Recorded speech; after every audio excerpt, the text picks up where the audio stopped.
নির্মল বাতাস ছিল, কোথায় গেল সেবা? বৃক্ষ বিনা থেকিরা অনন্যা সেন, পার্বতী সোরেন। সেই অনুষ্ঠানে উপস্থিত আমাদের মেডিকেল কলেজের প্রিন্সিপাল সাহেব, আজকে আমাদের খুব আনন্দের দিন। যারা আমাদের অর্ধেক সমাজ, অর্থাৎ আমরা কবির ভাষায় বলি অর্ধেক আকাশ, সেই অর্ধেক আকাশদের আজকে উঠবার জায়গা করে দেওয়ার এই অনুষ্ঠান। কেন্দ্রীয় সরকার, অন্যান্য রাজ্য সরকার এইটা বহুদিন আগে করলেও বিভিন্ন কারণে আমাদের এখানে এটা বন্ধ ছিল।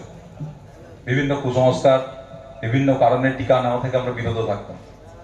আজকে আমাদের মাননীয় প্রধানমন্ত্রীর উদ্যোগে এবং আমাদের মাননীয় মুখ্যমন্ত্রী শুভেন্দু অধিকারীর উদ্যোগে আজকে সার্ভাইকাল ক্যান্সারের যে টিকা HPV, এটা আমাদের যারা মা বোন দিদি যারা আছেন মহিলারা, তাদেরকে দিয়ে তাদের ভবিষ্যৎকে সুরক্ষিত করা এবং এই ক্যান্সারের যেভাবে একটা বিশাল সংখ্যক মহিলারা আক্রান্ত হন সেটার প্রতিষেধক ব্যবস্থা দিয়ে আজকে আমাদের মুখ্যমন্ত্রী তিনি সারা পশ্চিমবঙ্গের আমাদের মহিলাদের বিশেষ এক সম্মান এবং তাদের স্বাস্থ্য সুরক্ষার প্রতি দায়বদ্ধতাকে তিনি প্রকাশ করেছেন।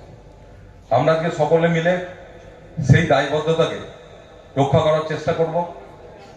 আমরা সকলে মিলে কেবলমাত্র মালদা মেডিকেল কলেজ হসপিটাল নয়, আমাদের রুরাল হসপিটাল এবং স্বাস্থ্য দপ্তরের যারাই আছেন সকলে মিলে সম্পূর্ণ সহযোগীভাবে যদি এইটাকে আমরা প্রতিটা আমাদের দিদিবন্ধের কাছে পৌঁছে দিতে পারি, টিকাকরণ করতে পারি, তাহলে আমাদের পশ্চিমবঙ্গের মহিলাদের যে স্বাস্থ্যের অবনতি, এই ক্যান্সারের যে প্রকোপে তাদের প্রাণহানির ঘটনা ঘটে, সেইটা আমরা এড়াতে পারবো।